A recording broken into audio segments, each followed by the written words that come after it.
episode, we're going to reflect back and see all the significant parts 2010 left us with. A lot of people like to say that it was a year of natural disasters. But hey, come on, there were a lot of other beautiful things which happened, right? Like the FIFA World Cup. The whole world united in front of their television sets, and of course in the stadiums. So I like to say that 2010 was blissful with a lot of things, and it was a year of sports as well. So let's start with our 2010 tour.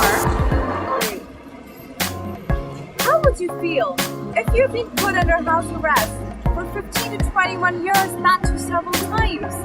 And one day when you're set free, everything outside has changed. And your amazing mobile phones in the hands of almost everyone. The 65-year-old pro-democracy hero and Nobel Peace Prize laureate Aung San Suu Kyi walked free on Saturday, November 13, after more than 7 years under house arrest at a stretch, and was welcomed by thousands of cheering supporters outside the decaying lakefront villa that had been her prison sealed with barbed wires. Her party, the National League for Democracy, won an overwhelming victory in 1990 with 59% of the national votes and 392 of 485 of the seats in the parliament, but was denied power by the military. Still as charismatic and optimistic, she had smiled and said to the crowd of as many as 5,000 people that every moment, if we walk in unity, we will definitely achieve our goal.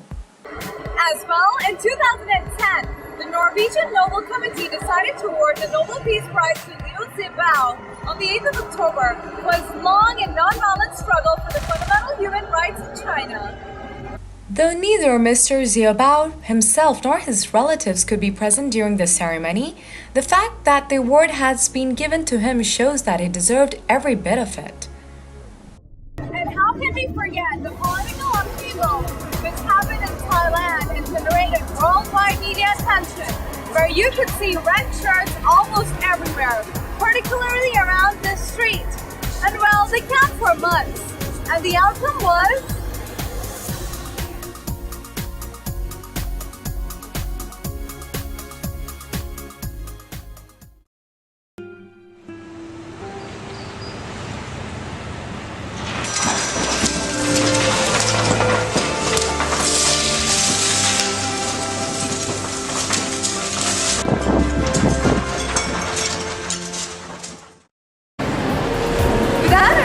Our lives would be considered a trap, right? So how could we forget movies? The top 2010 grossing films and not to be missed were... At 6. Any guesses? Harry Potter and the Deathly Hallows Part 1. Voldemort's power is growing stronger. He now has control over the Ministry of Magic in Hogwarts.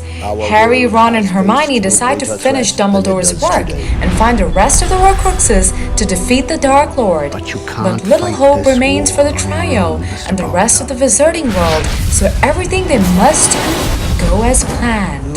Fans are now looking forward to watching Part 2 in July 2011. At 5th place, Inception.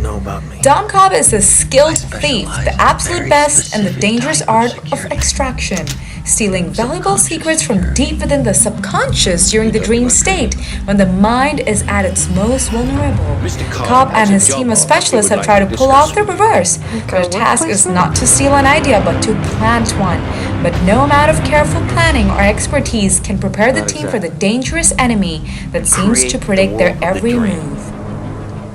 At 4, Bella once again finds herself surrounded by danger as Seattle is ravaged by a string of mysterious killings and a malicious vampire continues her quest for revenge.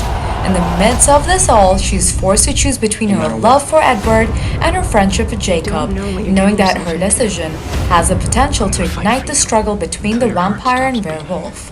With her graduation quickly approaching, Bella is confronted with the most important decision of her life. This was the Twilight Saga, Eclipse for You.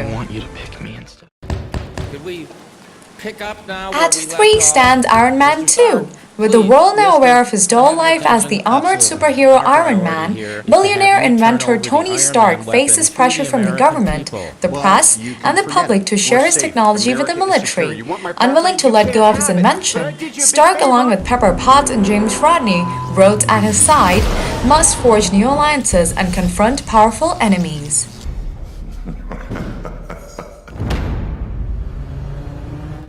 The second place was taken by Alice, an unpretentious and individual 19-year-old is betrothed to a duke of an English nobleman. At her engagement party, she escapes the crowd to consider whether to go through with the marriage and falls down a hole in the garden after spotting an unusual rabbit.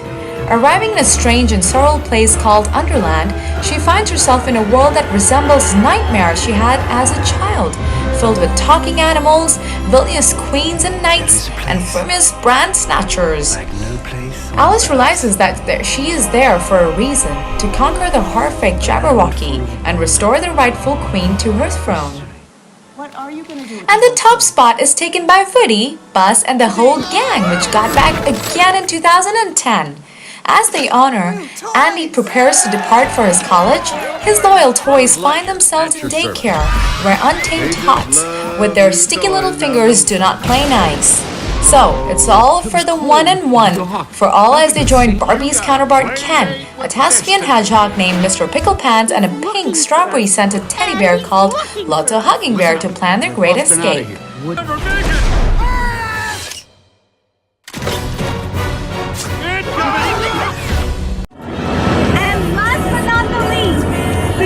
He absolutely fell in love with the cutest, the greatest villain Gru. So we suggest that along with the top 6, do add Despicable Me to your list of must-watch as well. Surrounded by a small army of minions, we discover Gru planning the biggest heist in the history of the world. He's going to steal the moon. Yes, the moon. Gru delights in all the things wicked, until the day he encounters the immense world of 3 little orphaned girls who look at him and see something that no one has ever seen, a potential dad. The world's greatest villain has just met his greatest challenge. Wow, this is garbage. You actually like this? Despicable Me. And back to sports. Well, we had the Commonwealth Games, the Asian Games, and any guesses? Of course, the FIFA World Cup. The 2 principal bids for the 2010 Commonwealth Games were from Delhi, India, and Hamilton, Ontario, Canada. Delhi bid won by a margin of 46 votes to 22, confirming India's first successful bid for the Games. So the 2010 Commonwealth Games were held in India from October 3 to 14, with a total of 6,081 athletes from 71 Commonwealth nations and dependencies competing in 21 sports and 272 events.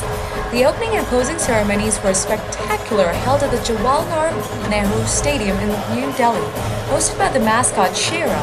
It was the second time the Games were held in Asia after Kuala Lumpur, Malaysia in 1998. Australia ranked first, while India placed second and England third. Then, Asian Games. The multi-sports event was held in Guangzhou, China that began on November 12 and finished on November 27. Guangzhou was the second Chinese city to host the Games after Beijing in 1990. A total of 476 events and 42 sports was contested by athletes, killing at the largest event in history of the Games. China bagged the first place, South Korea second, and Japan third. Any other sports event? Well, of course, the FIFA World Cup, which comes 1 in 4 years and takes everyone's breath away. It took place in South Africa from June 11 to July 11. The matches were played in 10 stadiums in 9 host cities around the country, and the final played at the Soccer City Stadium in South Africa's largest city, Johannesburg. Spain was the 2010 FIFA World Cup champion by defeating Netherlands 1-0 by striking goal at the 116th minute, creating history. With the World Cup fever also came our beloved Octopus Paul's predictions, who never failed to surprise us with his intuition and very sadly left us all on the 26th of October. Other memorable sport events included the Vancouver Winter Olympics, Jose Mourinho taking Inter Milan to a historic first-ever treble of titles, Serie A, Coppa Italia, and Champions League, Sebastian Vettel becoming the youngest-ever world champion in Formula 1, and Rafael Nadal winning 3 of the 4 Grand Slams and regaining the number 1 ranking. And for the people who love technology, 2010 was definitely not a disappointment. With Microsoft Office 2010, the LED television, and Intel Xeon, it was a terrific year for them. As well, Super Mario Galaxy 2 kept the gamers happy, while Apple launching its iPad kept the readers happy. Talk about making your life compact. And well, this is our end of episode of wrap-up of 2010. I know we couldn't include all the every bits and details of last year, but hopefully we could recall and refresh your memories of all the memorable events which happened. And well, Rashee's tweet would also like to say goodbye, because with this episode comes an end of our season 1. But we promise to be right back very soon with power-packed knowledge, fun entertainment, and lots of fun. So thank you so much for all your encouragement and support. So till then, take very good care of yourselves and have a memorable 2011. The Rabbit Year. Till then, we'll see you very soon. And I wonder if I ever cross your Christ, to Liu Zibao of China for his long happens all the time. If you've been put under house arrest for the last 15 to 21 years, at a stretch. Sorry, not at a stretch. Say